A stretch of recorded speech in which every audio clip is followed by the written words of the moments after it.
မင်္ဂလာပါရှင်ဒီနေ့တော့အိမ်မှာအုံစိမ်းဂျယ်လီကြော်ကြော်လေးလုပ်ပါတယ်ဒါက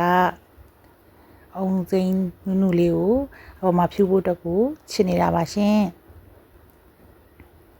အကအပြာရောင်ထုတ်သုံးပါတယ်တခြား240 g နဲ့ကြော်ကြော်မှုနဲ့ကိုရောထားလိုက်ပါတယ်ရှင်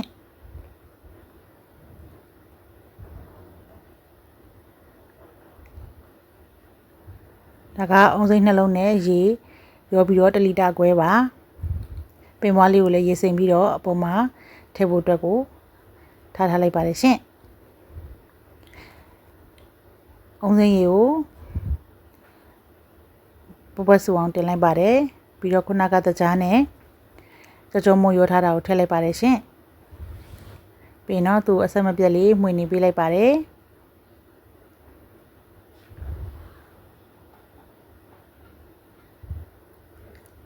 မွေနေနဲ့အရေလေးကြည်သွားအောင်ဒီကို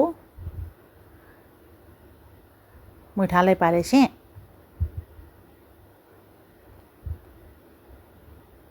ကောင်းကောင်းဆူသွားပြီဆိုရင်တော့သူ့ကိုခဲလာမခဲလာဘန်းလေးထဲမှာအခုလိုအဆက်လေးချပြီးတော့လက်ကလေးနဲ့တွန်းကြည့်လိုက်ပါတယ်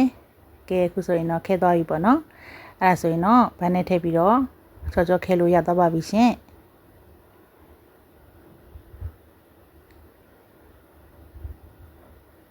ပြီးတော့ခုနကချစ်ထားတဲ့အုံသီးဘက်လေးတွေအပေါ်ကနေပြီးတော့လိုက်ဖြူလိုက်ပါတယ်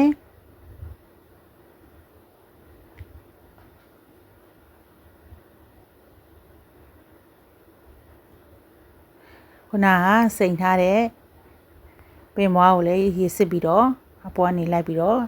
ဖြူလိုက်ပါတယ်ရှင်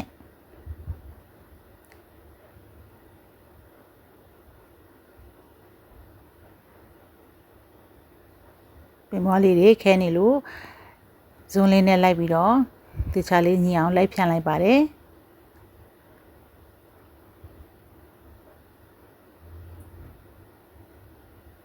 ကဲခုဆိုရင်တော့ကြော်ကြော်လေးခဲဖို့အဆင်သင့်ရတော့ပါပြီရှင်သူကအချိန်လည်းအရင်မကြပါဘူးခဏလေးနဲ့ခဲသွားပါတယ်ကြော်ကြော်လေးခဲပြီးပါပြီနော်အေးသွားပြီဆိုတော့ရေကတက်တာလေးထည့်ပြီးတော့လီလို့ရပါပြီ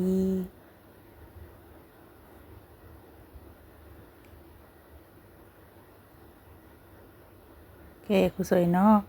အုံစိမ်းချီတီကြော်ကြော်လေးရတော့ယူနော်တော့လက်ကူပြီးစားလို့လည်းအရင်ကောင်းပါတယ်ရှင်